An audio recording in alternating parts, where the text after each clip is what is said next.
ভারতের সীমান্তে অর্থাৎ বাংলাদেশ সীমান্তে কিন্তু ইন্ডিয়ান ফাইটার জেট একেবারে রেডি রয়েছে। ভারত বাংলাদেশ সীমান্তে ভারতকে টুকরো করতে এলে ইউএসএ আর্মি আর ফিরতে পারবে না, এটা কিন্তু এক প্রকার নিশ্চিত।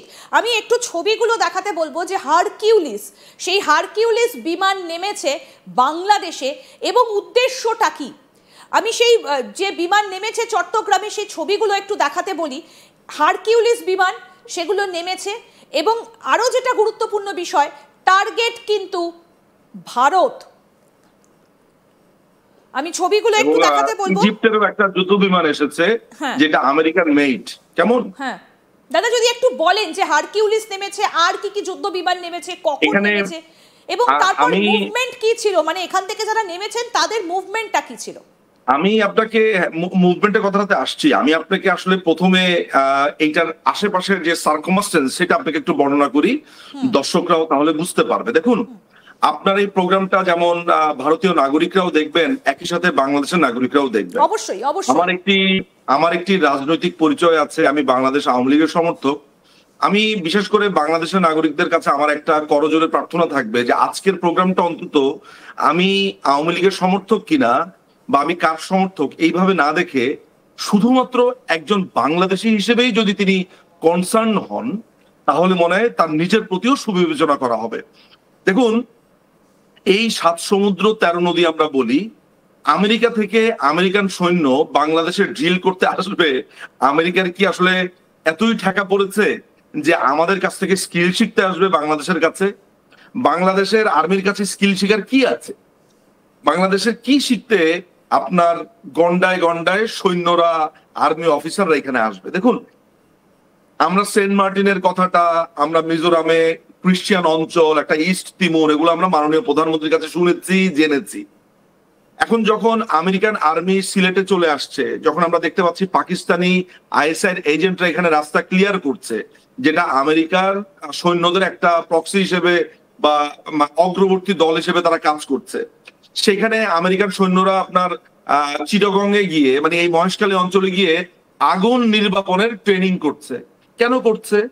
তার মানে হচ্ছে যে তারা এই জাহাজগুলোতে করে আস্তে আস্তে আস্তে আস্তে কলোনি কিভাবে করে, এইভাবে অল্প অল্প অল্প করে লোক আনে, তাই না? এইভাবে তারা লোক আনছে। এই যুদ্ধ বিমানটা আপনি লক্ষ্য করুন, এটা এই ধরনের যুদ্ধ বিমান কখন নামানো হয় একটা দেশে? এগুলো কি ত্রাণ এনেছে আমাদের দেশে? এগুলোতে কি কোনো পণ্য এনেছে? না।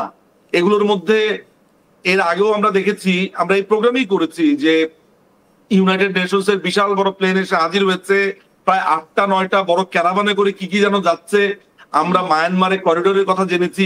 সবকিছু মিলে এখানে তারা সৈন্য সমাবেশ করছে, কারণ যখন এই শহরের কাজটা করছে, একই সাথে ওই সৈন্যরা যাতে এই শহরের সাথে পরিচিত হতে পারে, আমাদের এই অঞ্চলের সাথে, এই ভূমির সাথে পরিচিত হতে পারে, সেইখানে তাদের ট্রেনিং গুলো আস্তে আস্তে চলছে।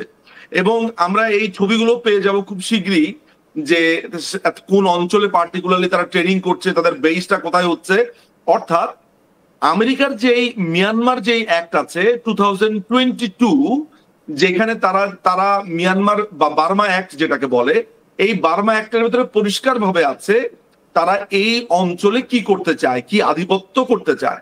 এবং আপনি কোয়াডের কথা দেখেছেন যে এটা এই এশিয়া প্যাসিফিক অঞ্চলে তারা চায়নাকে আটকাতে চায়। চায়নার কথা বলে আপনি জানেন যে কিছুদিন আগে ভারতের, এখনো সেই যে পিরিয়ডটা চলছে, ভারতের ট্যাক্স বৃদ্ধি করা, ভারত কেন তেল কিনলো রাশিয়া থেকে, সেটার জন্য তাকে প্রেসার দেওয়া, জর্জ সরোসের টাকার মাধ্যমে আপনার ভারতীয় জনতা পার্টি তাকে আপনার আক্রমণ করা, কিংবা তাদের রাজনীতিবিদদের চরিত্র হলো, নানান ধরনের ঘটনা চলছে। আমি যেহেতু ভারতের ইন্টারনাল রাজনীতিতে আসলে সেগুলো নিয়ে কথা বলতে চাই না, ওইটা নিয়ে আমি কথা বলবো না।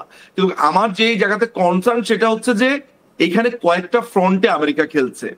একই সাথে অ্যাপারেন্টলি আপনার প্রথমে মনে হতে পারে চায়না মনে হয় টার্গেট, কিন্তু আমরা খুবই পরিষ্কার ভাবে বুঝতে পারছি যে এইখানে বাংলাদেশের কাঁধে বন্দুক রেখে আসলে 3টা রাষ্ট্রকে তারা গুলি করতে চায়। একটা হচ্ছে ভারত, একটা হচ্ছে মিয়ানমার, একটা হচ্ছে চায়না। চায়নার এই অঞ্চলে তারা প্রভাব বৃদ্ধি করতে চায়, চায়নাকে এক ধরনের তারা থ্রেট মনে করে, আপনি জানেন।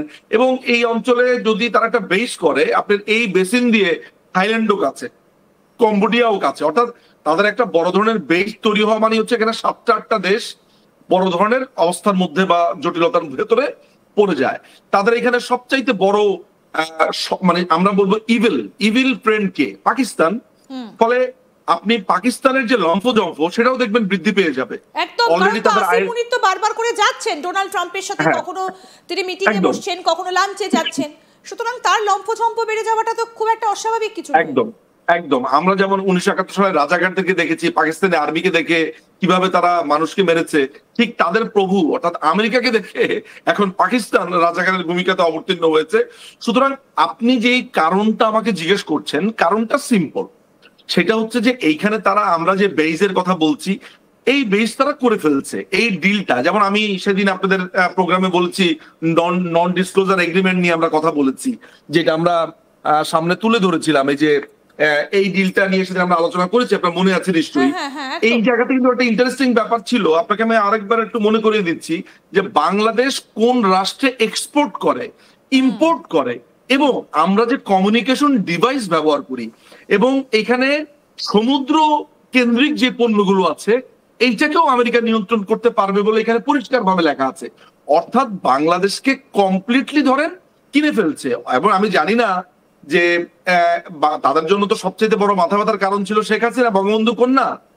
তিনি না থাকার ফলে যেটা হয়েছে, তাদের যে কেয়ারটেকার গভর্নমেন্টটা আছে, অর্থাৎ তাদের যে দারোয়ান সরকার যেটা আছে, ইউনূসের দারোয়ান সরকার, এই অবৈধ দারোয়ান, এদেরকে দিয়ে তাদের কন্ট্রাক্ট, যেমন জিসুমিয়া একটা চুক্তি আছে এবং আকসু। এই জিসুমিয়া চুক্তি বলছে যে তারা অস্ত্র ক্রয় বিক্রয় করতে পারবে। আকসু বলছে, আকসু একটা চুক্তি আছে যেটা সাইন হয়ে যাবে, যেটা বলা হচ্ছে যে বাংলাদেশে আমেরিকার যুদ্ধ বিমান যখন তখন অবতরণ করতে পারবে, ফুয়েল নিতে পারবে। একই জিনিস বাংলাদেশ করতে পারবে। আচ্ছা ইন্দিরাজি, আপনি আমাকে একটা কথা বলেন তো, বাংলাদেশ আমেরিকাতে ফুয়েল নিতে যাবে? আপনি আমাকে এই কথাটা বলেন।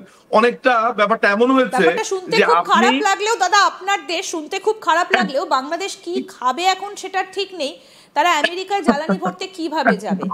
আপনাকে আমি আরেকটা কথা বলছি, একটা কথা বলছি, যে দেখুন এই যে খাবারের কথা বলছেন, যে আমরা খাবারের স্বয়ং সম্পূর্ণ ছিলাম গত বছর পর্যন্ত।